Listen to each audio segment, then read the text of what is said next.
I remember when the marketing for this show came out and the fact that they was even announced that they were doing a Watchmen show, I would say to my friends like, man, I don't know how this show is going to compete with The Boys. I feel like it's not going to be as good as The Boys. It's only been one episode of this show and I'm just like, oh man, was I wrong. So Watchmen is a series on HBO and it's the continuation of the Watchmen comic book, not the movie, and it's created by Damon Lindelof. He's done Lost, Cowboys and Aliens, The Leftovers. I've never really seen anything that he's done. This will be the first thing that I've watched of his. But yeah, like I mentioned, this show takes place 35 years after the original comic book, not the movie. But if you've seen the movie, you can kind of piece together the world because there wasn't that much difference between the movie and the comic. The biggest difference between the comic book and the movie was the fact that Ozymandias, Adrian Veidt, summoned a giant monstrous squid to take out millions of people in New York as opposed to a nuclear explosion like he did in the movie. Which I thought was stupid, honestly. I feel like the nuclear explosion that Zack Snyder did in the movie was better. Plus they connected the nuclear explosion to Dr. Manhattan and also gave more of a reason and a personal story of why Dr. Manhattan decided to leave, because they blamed him for the destruction of millions of people in New York as opposed to some random alien invasion.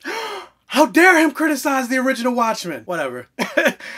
Anyway, just in case, I will be talking some spoilers for this episode, so if you haven't seen Watchmen episode 1, go back and watch it and then come back and watch this. I'm not going to give a full recap or play-by-play of the episode, but I'm going to talk about it. So this episode opens with a little boy watching a black and white silent film of a historical figure named Baz Reeves, who's one of the first black sheriffs in the United States of America. Honestly, I've never heard of this person until I saw this episode. Like, I had to look him up because I was like, wait, is this a real silent film? There's no way this was a real silent film. And I looked it up, and no, it wasn't a real silent film, but the person that they depicted in that film was a real person. And there's rumors circulating he was actually the person that the Lone Ranger was based off of, but you know, he's black, so they can't do a story where the Lone Ranger is a black guy. Come on, this is America. And even while watching it, I was just like, there's no way this film is real, because there would have been riots all over the street, especially during the days of silent films. Like, when I was watching it, I was like, oh, this just had to be a flip of the 1915 original film, The Birth of a Nation, in terms of, you got this black sheriff going after this white criminal. And honestly, it made me smile and it did my heart good to see this little black boy watching this black hero, especially in the 1920s, taking out this white criminal. That's something you would have never seen in the real world 1921. So I appreciate even just the opening of this, the fact that even I learned something about this historical figure, Baz Reeves. And that was basically the theme for this opening moment period, because they also depicted the Tulsa, Oklahoma race riots of 1921. And funny enough, because the episode has been out a couple days, I learned that a lot of people didn't know this was an actual thing that happened in American history. And I was just like, it's kind of sad that people didn't know about it. And it's actually a failure of our American educational system, because truth of the matter is, every time Black History Month comes around, what do we learn about? The fact that black people were slaves, and then you learn about Dr. King. And that's really it. And it's like, there's so much more to black history, not even just black history, because I hate calling it black history. It's American history, than just the fact that black people were slaves and Dr. King made a speech. There's triumphs, tragedy, and loss. And this is part of that story as well. And it wasn't just white people learning about this, because I saw articles saying a lot of white people didn't know about this, but there's black people that didn't know about this as well. And funny enough, I never learned about this in school either. Thankfully, I went to a HBCU, and so African American history was mandatory, and so I learned about it there. But sadly, the race massacre in Tulsa, Oklahoma was one of many race riots throughout American history. There's the Atlanta race riot in 1906, the Chicago race riots of 1919, the Rosewood massacre, which they actually did a movie about, which it took me so long to watch that movie, because that movie was so upsetting to me, especially considering the fact that it was based on real life events. The Washington DC race riots, the Knoxville, Tennessee race riots, like I can go on and on. And honestly, until we stop looking at black history and look at it as American history, because we are Americans,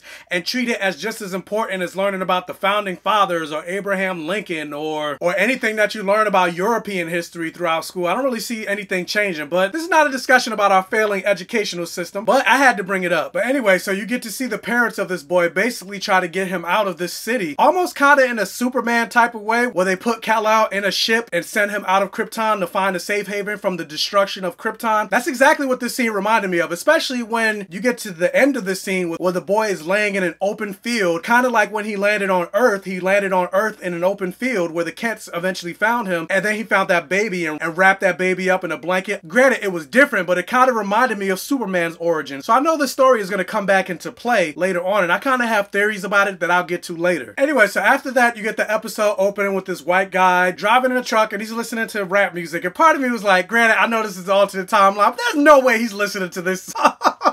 And so he gets pulled over by a cop and he's looking frightened and he puts his hands on the steering wheel. And basically I was like, oh, so he's doing what every black person was told to do every time they run into a cop. Make sure you put both hands in the steering wheel. Don't make any sudden movements. Like, he looked scared. And I'm like, there's no way. Again, I kept bringing my real world biases into this. I'm like, there's no way a white person is acting like this when they're confronted by a cop. Like, come on. But again, it's not the real world. There's similarities, but it's not our world. To the point that you even notice that all cars are electric. They don't run on gas. And also, due to the fact that Dr. Manhattan exists in this world, there's technology that dwarfs our own, but at the same time, they don't have cell phones or the internet in this world. But anyway, so then you learn that the cop, who's actually a black cop, is masked. He doesn't show his face. You eventually learn that in this world, the cops are the new vigilantes. They're the ones that wear the mask. Because of all the political fallout and stuff with Rorschach, because you know who a cop is, you see their face, you know their badge numbers, now they could become targets. So to prevent that, cops hide their identity. And I was like, that's a very interesting concept for cops. And honestly, I could see that happening in the real world. But at the same time, because of all the stuff that happens with cops and shooting unarmed black men and stuff like that, and the fact that more times than not, they don't face consequences for that, it's also frightening. Because if a cop shoots an unarmed black person, then you kind of don't know who this person is. You don't know who to go after. You don't know who to protest. You don't know who to march against. And so even though I was like, this is really interesting, I was like, wow, if this happens in the real world, this would be frightening as hell as a black man. Or any person of color, really. And honestly, I feel like that's the best way to describe this series and this first episode. It's really interesting. Like, I don't know what I was expecting going into this Watchmen series, but this definitely wasn't it. Like I mentioned before, just based on the marketing and the trailers and the lead up to this show, I wasn't all that interested. Granted, I said I was going to watch it, but I came into this series like with my arms crossed, like, impress me, because there's no way you're going to be as good or as interesting as something like The Boys, which is the closest thing that I could compare this to an R-rated ongoing comic book series. Also, something else that I really like for this world, and I'm like, why don't they have this here in real life, is the fact that cops basically have to ask permission to use their firearm. Otherwise, it's locked in place by some type of mechanism in their car, and it prevents them from reacting so quickly to shoot somebody that's unarmed or somebody that's really not a threat. And I can understand how that could end up being problematic in situations that you really need to react. More times than not, they don't need to react first. They need to ask questions first, then react. So again, that's another interesting concept in this world. And something else that's really interesting, and more than likely, I'm going to be using that word a lot during this entire review because it just was. This whole show was interesting. Apparently, Robert Redford, yes, the actor Robert Redford, instead of Ronald Reagan, who was an actor, you got Robert Redford. He's the president. He's been the president for the last 35 years. And one of the policies and one of the things that he pushed in his administration is to give black people reparations for slavery and Jim Crow and segregation, which I'm like,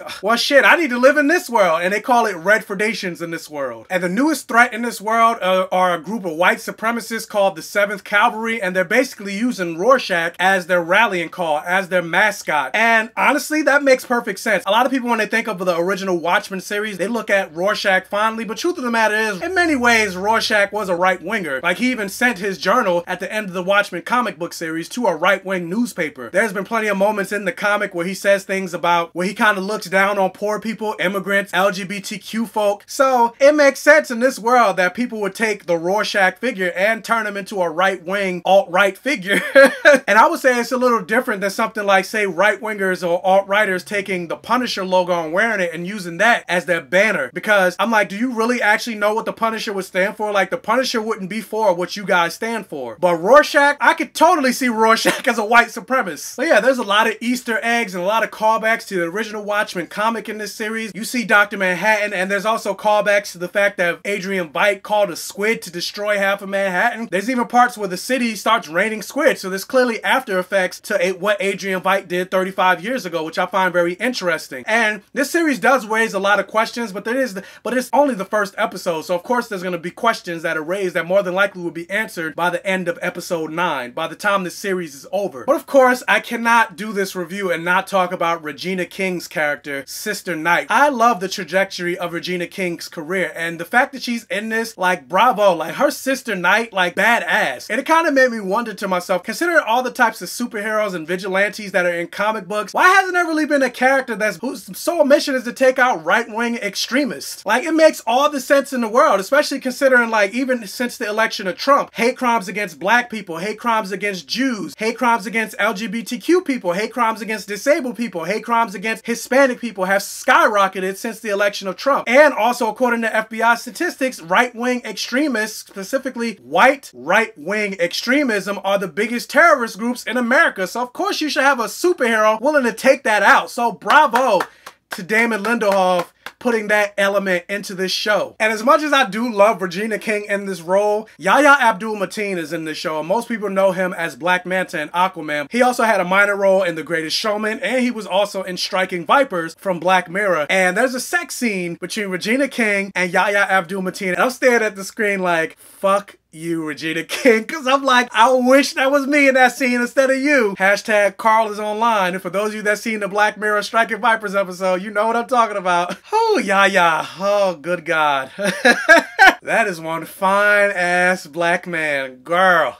A lot of people aren't saying bravo and praising Damon Lindelof because I saw that episode 1 of Watchmen is getting review bond, and a lot of people are criticizing this first episode because it's way too political. This isn't the original Watchmen. You're adding your SJW politics into the Watchmen series, and it's like, have you read the original Watchmen comic book? Have you seen the movie? It's all about politics. What are you talking about? Really, they're just mad, and I'm pretty sure it's a bunch of white men. Really, they're just mad that they put race front and center as part of the story of this show. That's really what they have a problem with. And to those people, I say fuck off and don't watch it. I'm gonna watch it. And overall, I feel like most audience members love this show too. Yeah, but anyway, I really enjoyed this show. I have a lot of questions. I have a theory that Louis Gossett Jr.'s character who showed up at the end, and it almost kind of seems like he killed the chief of police at the end, which I don't think he did, but I have a feeling it's gonna be revealed that his character is Hooded Justice, who was the first masked vigilante in this world. Now granted, in the Watchmen comic, there's been teases that he comes from German origins. It was never revealed who Hooded Justice actually was. And so really, this series could do anything with the identity of Hooded Justice. And I think just the idea that they introduced the Tulsa race riots in the beginning, and the fact that the Sheriff Bass Reeves had on a hood and a mask that concealed his identity in the first place, like, in many ways, it would kind of make sense that the first vigilante turned out to be Hooded Justice. It'd be very Magneto in that sense, and I would love that interpretation of the Hooded Justice. But we shall see. It's no secret that Jeremy Irons is playing an adult version of Adrian Veidt, and so I can't wait to see what he has planned, because you know he has plans for this world, whether sinister or not. But yeah, just based on this first episode, like, everything about this series looks great. The world building, the characters, and the way this show is shot. The cinematography for this show looks great. There are some beautiful shots in this show, so I'm just really invested, and I really enjoy what I see so far. I would say this first episode of Watchmen, titled It's Summer and We Ran Out of Ice, I would definitely say it's a blockbuster. So have you seen this first episode of Watchmen? What did you think about it? Let me know down in the comment section below. Also, if you can't hit that thumbs up button and like this video to really help out the channel. And if this is your first time watching one of my videos, please check out the other videos on my channel. And if you like what you see, please subscribe for more and hit that bell notification button so you're alerted every single time I post a new video. And please tell your friends, families, and neighbors about my channel to help me continue to grow. And as always, I will catch you guys next time.